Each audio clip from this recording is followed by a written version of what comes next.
ಏನೇ ಮುಖ ದಪ್ಪ ಮಾಡ್ಕೊಂಡು ನಿಂತಿದ್ಯಾ? ಏನಿಲ್ಲ. ಎಣ್ಣೆದೇನೋ ಸಾಕ? ಇಲ್ಲಿಂದ ಎಷ್ಟು 130 ಕಿಲೋಮೀಟರ್ ಅಲ್ಲ ಮನೆಗೆ, 2.5 ತಾಸು ಸಾಕು ಬಿಡು.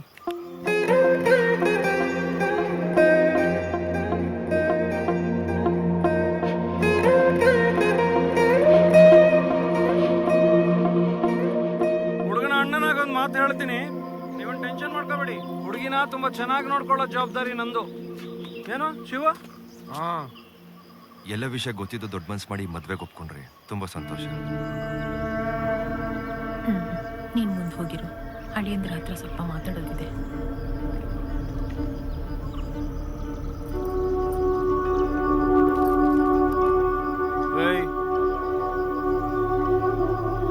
ವಿಷಯ ತಾನಾಗಿ ಅವಳಿಗೆ ಗೊತ್ತಾಗೋ ತನಕ ನೀವೇನು ಹೇಳಕ್ ಹೋಗ್ಬೇಡಿ.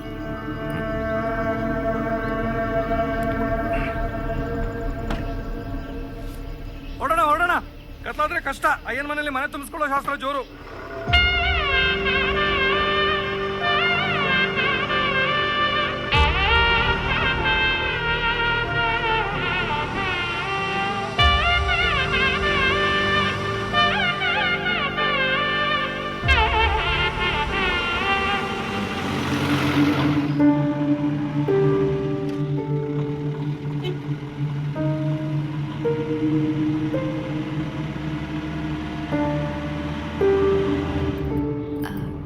ನಿಮಗೆ ನನ್ನ ಮದುವೆ ಆಗಿದ್ದು ಇಷ್ಟ ಆಗ್ಲಿಲ್ವಾ? 2 ದಿನದಿಂದ ನೀವೊಂದು ಮಾತಾಡಿಲ್ಲ. ಈಗ ನೋಡಿದ್ರೆ ಕಾರಲ್ಲಿ ಕೂತು 1 ಗಂಟೆ ಆಯ್ತು, ಒಂದೇ ಒಂದು ಮಾತಾಡಿಲ್ಲ. ಯಾಕೆ? ನನ್ನ ಜೊತೆ ಮಾತಾಡೋಕೆ ಇಷ್ಟ ಇಲ್ವಾ? ಅಯ್ಯಯ್ಯೋ ಹಂಗೇನಿಲ್ರಿ, ನಮ್ಮ ಚಿಕ್ಕ ಯಜಮಾನ್ರು ಯಾವಾಗಲೂ ಹಂಗೆ, ಹೊಸಿ ಮಾತು ಕಮ್ಮಿ. ನಿಮ್ಮ ಹೆಸರೇನು? ಜವರಾಯ ಅಂತ್ರಿ. 15 ವರ್ಷದಿಂದ ಅಯ್ಯನ ಮನೆ ಆಳು ನಾನು. ನಿಮ್ಮ ಮನೆಗೆ ಅಯ್ಯನ ಮನೆ ಅಂತ ಯಾಕೆ ಕರೆಯೋದು? ಮನೆ ಒಳಗೆ ಕೊಂಡಯ್ಯನ ದೇವಸ್ಥಾನ ಇದೆ ರೀ. ಇವತ್ತೇನು ಇವ್ರ ಮನೆ ಇದೆಯೋ ಅದು ಇವ್ರದ್ದು 1 ಎಕರೆ ಜಮೀನಾಗಿತ್ತಂತೆ. ಒಂದಿನ ಉಳುಮೆ ಮಾಡ್ಬೇಕಾದ್ರೆ ಕೊಂಡಯ್ಯನ ವಿಗ್ರಹ ಸಿಕ್ಕಿದೆ. ಅವತ್ತಿಂದ ಬದಲಾಯ್ತು ನೋಡಿ ಇವ್ರ ದೆಸೆ. ಇವತ್ತು ಸುತ್ತಮುತ್ತ 150 ಎಕರೆ ಜಮೀನ್ಗೆ ಇವರೇ ಓನರ್. ಭಾಳ ನೇಮಲ್ಲಿ ಇಷ್ಟೇ ಮಾಡ್ತಾರೆ ನಮ್ಮ ಎರೆ ಮಲ್ಲಿಕಾರ್ಜುನ ಸ್ವಾಮಿ ಮತ್ತೆ ನಾಗಮ್ಮನವರು. ಈ ಮನೆಯವ್ರು ಭಾಳ ನಡ್ಕೋತಾರೆ. ದೈವ ಕೊಂಡಯ್ಯನ ನಕ್ಕಿದ್ರೆ ಚಿನ್ನದ ಮಳೆ, ಮುನಿಸ್ಕೊಂಡ್ರೆ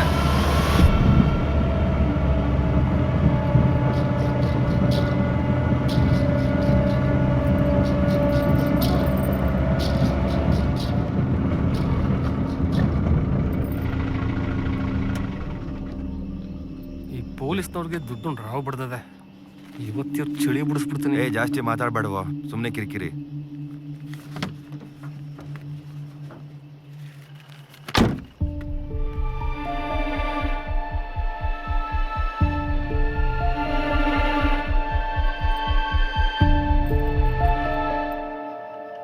ಹೇ ಕೋತಿ, ನೀನಾ? Happy married life. ತಗೋ. ಮದ್ವೆಗ್ ಬರ್ದೆ, ಇವಾಗ ದಾರಿಯಲ್ಲಿ ನಿಲ್ಸಿ ಗಿಫ್ಟ್ ಕೊಡ್ತಿದ್ಯಾ? ನಂಗ್ ಬೇಡ. ಇದೇ ದಾರಿಲಿ ಬರ್ತಿದ್ಯಾ ಅಂತ ಗೊತ್ತಾಗಿ ನಿಲ್ಲಿಸ್ದೆ. ಬೇಡ ಅನ್ಬೇಡ, ತಗೋ. ಇವನು ನಮ್ಮ ಮನೆ ಪಕ್ಕದಲ್ಲೇ ಇದ್ದಿದ್ದು. ಅಯ್ಯೋ, ಇವ್ರನ್ನ ಪರಿಚಯ ಮಾಡ್ಸೋದೇ ಮರ್ತ್ಬಿಟ್ಟೆ. ಇವರು ದುಷ್ಯಂತ. ನಮಸ್ತೆ. ತಾಯವ್ವ, ಅಕ್ಕಿ, ಬೆಲ್ಲ, ಆರತಿ ತಟ್ಟೆ, ಮನೆ ದೇವ್ರಿಗೆ ಹಚ್ಚೋ ದೀಪ ಎಲ್ಲ ಅಣಿಯಾಗಿದೆ ತಾನೆ? ಪ್ರಸ್ತುತ ವ್ಯವಸ್ಥೆ ಆಗಿದ್ಯಾ? ಪುರೋಹಿತರಿಗೆ ಹೇಳಿ ಸರಿಯಾದ ಮುಹೂರ್ತ ಇಡ್ಸಿದಿರಿ ತಾನೆ? ಯಾಕೆ ಹುಷಾರಿಲ್ವಾ? ಯಾಕೋ ಸುಸ್ತು. ಮದುವೆ ಓಡಾಟ ಸುಸ್ತು ಮಾಡಿಸುತ್ತೆ. ತಾಯವ್ವ,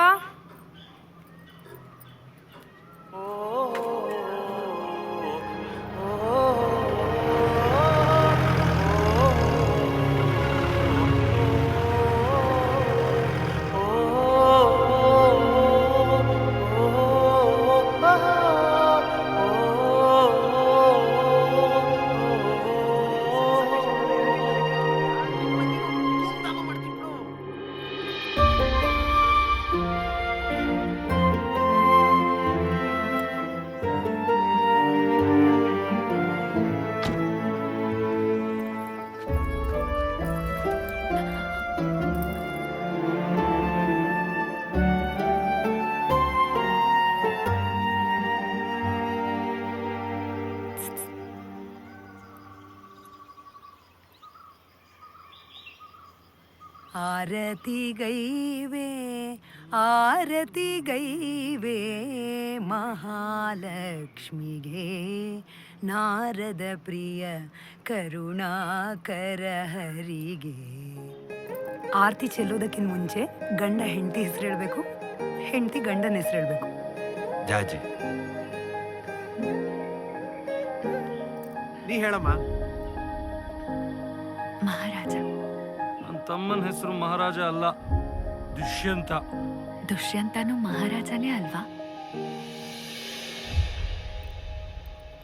ಸೇರ್ ಒದ್ದು ಒಳಗ್ ಬಾ.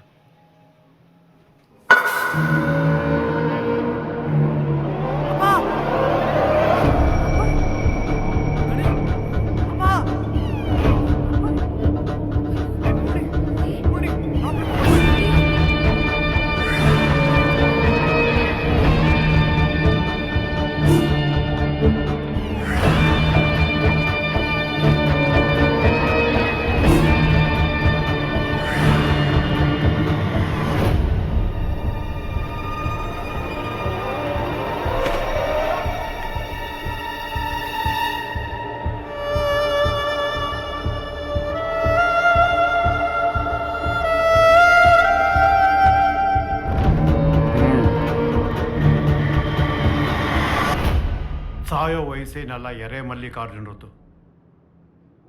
ಕೆಲವ್ರ ಕಾಲ್ಗುಣ.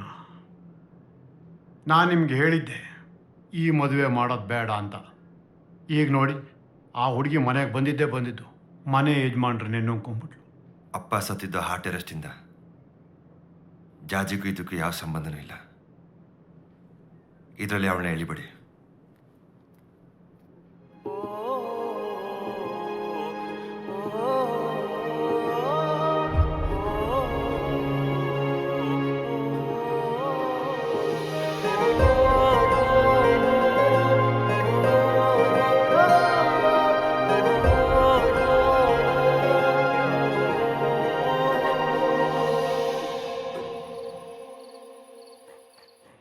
ಏನು ಅಂತ ಗೊತ್ತಾಗಿಲ್ಲಮ್ಮ.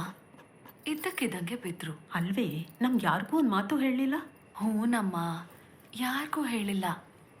ಏನೋ ದಿನ ಸಂಜೆ ಮನೆ ದೇವ್ರಿಗೆ ಕೊಂಡೆ ಎಂದು ಪೂಜೆ ಇರುತ್ತಂತೆ. ಮನೇಲಿ ಹೆಣ ಇದ್ರೆ ದೇವ್ರ ಮನೆ ಬಾಗಿಲು ತೆಗಿಯೋಕ್ಕಾಗಲ್ಲ ಅಂತ ಎಲ್ಲ ಕಾರ್ಯನೂ ಬೇಗ ಮುಗಿಸ್ಬಿಟ್ರು. ನಾಳೆಯಿಂದ ಕಾರ್ಯ ಅಂತ ಏನೋ ಗೊತ್ತಿಲ್ಲ ಅಮ್ಮ, ಯಾರೂ ಮಾತಾಡೋದೇ ಇಲ್ಲ. ಅಳಿಯಂದ್ರು ತುಂಬ ಒಳ್ಳೆಯವರಮ್ಮ.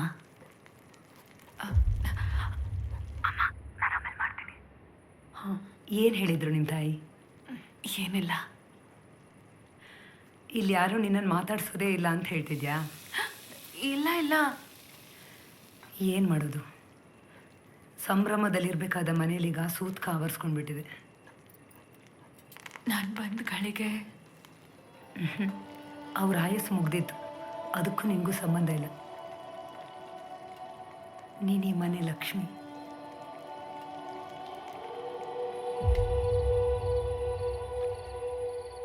ಅಪ್ಪಂಗೆ ಹಿಂಗಾಗತ್ತೆ ಅಂತ ಯಾವತ್ತೂ ಅಂದ್ಕೊಂಡಿರಲಿಲ್ಲ.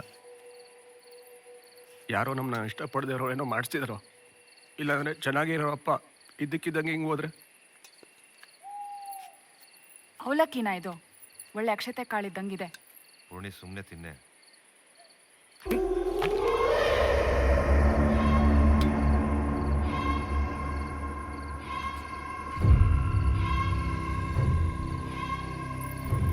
ಏನಾಯ್ತು? ಯಾಕೆ ಬೆಳೆಸ್ಕೊಂಡ್ರಿ? ನಾನಲ್ಲ. ಇದು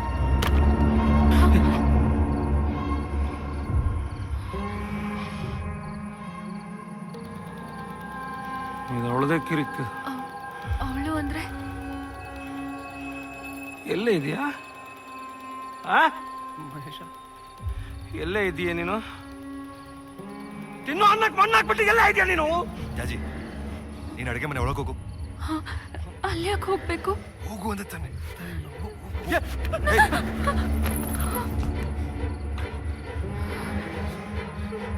ನಂಗೆ ಹೊಡಿತೇನೆ ನೀನು? ಏನೇ ನಿಂಗೆ ಬರ್ಬಾರ್ದು ದೊಡ್ಡ ಬಂದಿದ್ದು? ಬಾರೆ ಬಾ. ಇವತ್ತು ನಿನಗೆ ಟಾರ್ಚ್ ಹೊಡೆದಿಲ್ಲ ಅಂತಂದ್ರೆ ನನ್ನ ಹೆಸರು ಮಹೇಶ. ಹೋಗು ಜಾಜಿ. ಎಲ್ಲೇ ಇದೆಯಾ? ಬಾರೆ. ಏಯ್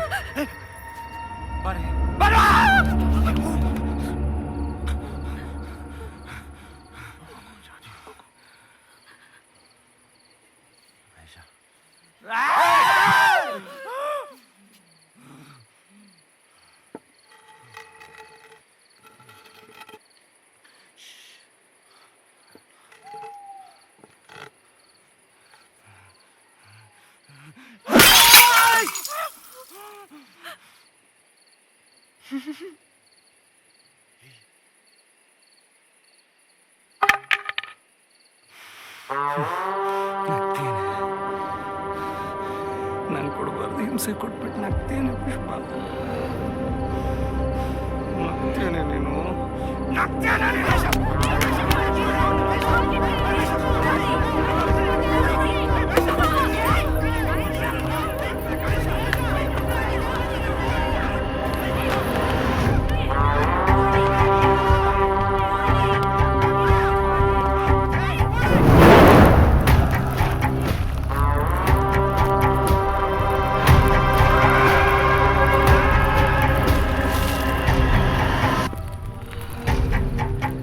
ತುಂಬಾ ಭಯ ಆಗ್ತಿದೆ ಅಮ್ಮ. ಅಮ್ಮ, ಇಲ್ಲಿ ಎಲ್ರು ಹೊಡೆದಾಡ್ತಿದ್ದಾರೆ, ಕಿರ್ಚಾಡ್ತಿದ್ದಾರೆ, ಚಿತ್ರವಾಗ್ತಾ ಇದ್ದಾರೆ. ನನ್ನಿಂದ ಇದನ್ನೆಲ್ಲ ನೋಡೋದಕ್ಕಾಗಲ್ಲ. ಬಾ, ನೀನ್ ನನ್ನ ಕರ್ಕೊಂಡು ಹೋಗು. ನನಗೆ ತುಂಬಾ ಭಯ ಆಗ್ತಾ ಇದೆ.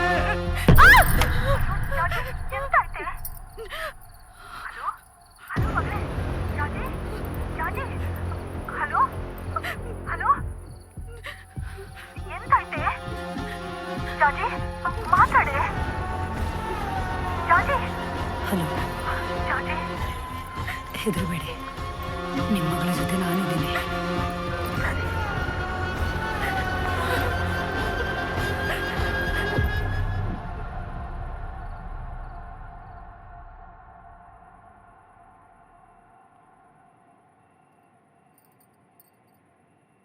ಇವಳು ತುಂಬ ಹೆದರಿದಾಳೆ. ಆದರೂ ಇಲ್ಲಿ ನಿನ್ನ ಜೊತೆ ಇರೋದು ಬೇಡ. ನಿಮ್ಮ ತಂದೆಯವ್ರ ಕಾರ್ಯ ಮುಗಿಯೋವರೆಗೂ ಪ್ರಸ್ತಾಪ ಬೇಡ ಅಂತ ನನಗನ್ನಿಸ್ತಿದೆ. 38 ವರ್ಷ ಜೊತೆಯಲ್ಲಿ ಬದುಕಿದ್ರು. ಅಪ್ಪ ಇದ್ದಾರಮ್ಮ. ನೀನು ಪೂರ್ಣಿ ಜೊತೆಯಲ್ಲಿ ಮಲ್ಕೊ, ಹೇಳಿರ್ತೀನಿ.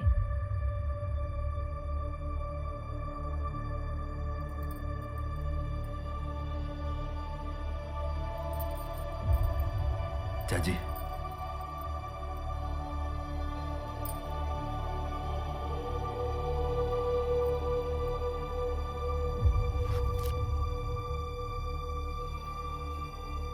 ಹೊಸ ಜಾಗ, ನಿದ್ದೆ ಬರದೇ ಇರ್ಬೋದು.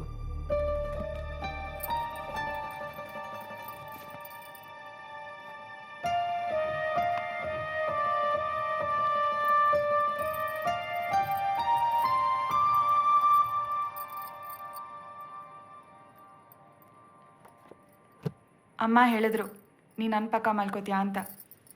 ಆದರೆ ನಂಗೆ ಇಷ್ಟ ಇಲ್ಲ. ನೀನು ಯಾರೋ, ಎಲ್ಲಿದ್ದೋಳೋ, ನಮ್ಮ ಅಣ್ಣ ಮದುವೆ ಆದ ಅಂತ ಕರ್ಕೊಂಡು ಬಂದು ನನ್ನ ಪಕ್ಕ ಮಲ್ಸ್ಕೊಳಕ್ಕಾಗತ್ತಾ? ನೀನು ಉಸಿರು, ನಿನ್ನ ಬೆವರು, ನಂಗೆ ಯಾವನು ಶೇರ್ ಮಾಡೋ ಅಭ್ಯಾಸ ಇಲ್ಲ.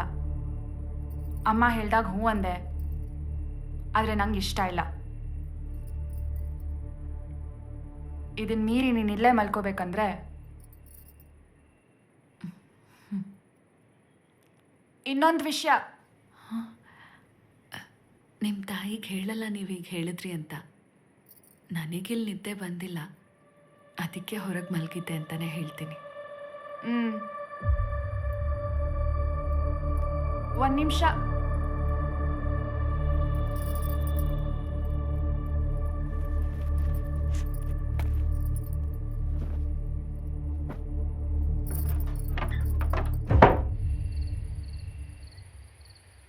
ಮನ್ಗಕ್ಕೆ ಇಲ್ಲಿ ಬಂದ್ರಾ? ಅವಲಕ್ಕಿ ಒಳ್ಳೇದಿತ್ತು. ಉಪ್ಪು ಸ್ವಲ್ಪ ಸಾಲದು ಅನ್ನಿಸ್ತಲ್ವಾ? ನನಗೆ ಸರಿನೇ ಇತ್ತು. ಇಲ್ಲಿ ಚಳಿ ಜೋರು, ಹೊತ್ತಿಗೆ ಇನ್ನೊಂದು ತರಬೇಕಿತ್ತು. ಇವತ್ತು ಗಂಡನೊಟ್ಟಿಗೆ ಸುಖದಲ್ಲಿರ್ಬೇಕಾಗಿತ್ತು ನೀವು.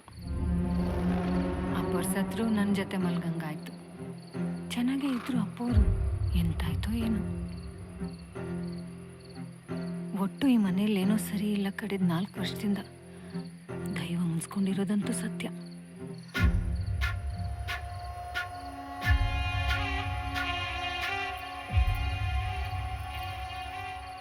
ನಿಮ್ಮನ್ನೊಂದು ಪ್ರಶ್ನೆ ಕೇಳ್ತೀನಿ, ಉತ್ತರ ಕೊಡ್ತೀರಾ? ಕೇಳಿ ಅಲ್ಲ. ಇಷ್ಟು ದೊಡ್ಡ ಮನುಷ್ಯ ಸತ್ರು ಯಾರಿಗೂ ಹೇಳಿಕೆನೆ ಕೊಡಲಿಲ್ಲ. ಈ ಮನೆಯಲ್ಲಿ ಮೊದಲಿಂದನೂ ಹಾಗೆ. ಸೂತ್ಕಕ್ಕೂ ಅಷ್ಟೇ, ಸಂಭ್ರಮಕ್ಕೂ ಅಷ್ಟೇ. ಅಷ್ಟೇ ಜನ. ಹೊರಗಿನವರು ಯಾರೂ ಬರೋದಿಲ್ಲ. ಅಲ್ಲ, ಹೊರಗಿನವ್ರು ಬೇಡ, ಕಡೆ ಪಕ್ಷ ಮನೆಯವರಾದರೂ ಇರಬೇಕಲ್ವಾ? ಎಲ್ಲರೂ ಇದ್ದಿದ್ರಲ್ಲ. ಎಲ್ಲಿದ್ರು? ನಮ್ಮ ಯಜಮಾನ್ರು ಅಣ್ಣಂದ್ರ ಹೆಂಡ್ತಿರು ಒಬ್ರು ಬರಲೇ ಇಲ್ಲ. ಇದ್ರೆ ಅಲ್ವಾ ಬರಕ್ಕೆ? ಅಂದ್ರೆ ಅವ್ರು ಸತ್ತೋಗಿದ್ದಾರೆ. ಎಲ್ಲ ಹೋಗೋರು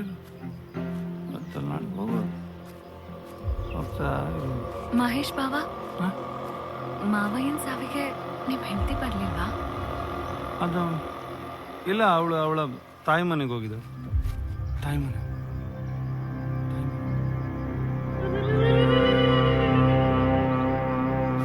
ಮೊದಲಿನ ದಿನನೇ ಸಾವಿನ ವಿಷಯ ಯಾಕೆ ಹೇಳಬೇಕು ಅಂತ ಸುಳ್ಳು ಹೇಳಿದ್ದಾರೆ ಮಹೇಶಪ್ಪನವರು. ಮೊದ್ಲಿಗೆ ಸತ್ತಿದ್ದವ್ರ ಹೆಂಡ್ತಿನೇ. ಏನವ್ರ ಹೆಸರು? ಪುಷ್ಪವತಿ.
ಅಯ್ಯನ ಮನೆ ಎಲ್ಲಾ ಸಂಚಿಕೆಗಳನ್ನು ನೋಡಲು ZEE5ಗೆ ಸಬ್ಸ್ಕ್ರೈಬ್ ಮಾಡಿ.